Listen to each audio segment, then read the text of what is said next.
Hi, I'm Henry Howell, and I'd like to share with you my experience relative to drinking alkaline water. I have sickle cell anemia, and the first thing I should say is that alkaline water is not intended to treat, diagnose, or prevent any disease. So if you're a sickler, I encourage you to be under your doctor's care.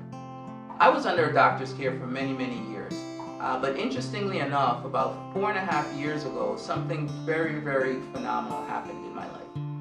I got a sharp pain. I was in crisis. Sicklers often have to have transfusions. I was on lots of pain medications, and pain management was a big issue.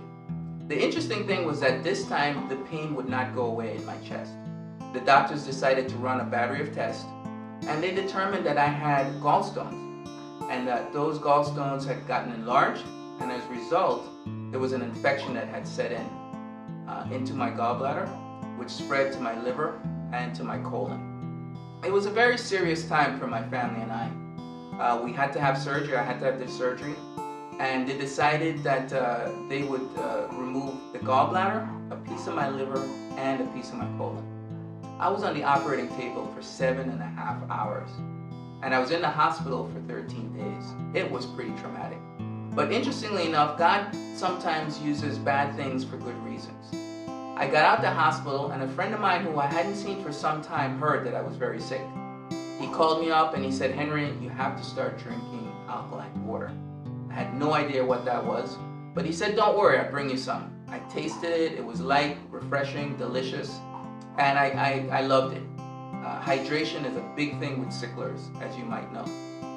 Anyway, to make a long story short, I started drinking the water, and after a very short period of time, I started to sleep better. My digestion got better, and then my energy got better. Next thing you know, the aches and pains started to go away. And it's really been miraculous. By the grace of God and with the help of alkaline water, I have not had a major sickle cell crisis in over 4.5 years. No hospitalization, no transfusions, no more pain medications, and I just see my doctor very infrequently at this point.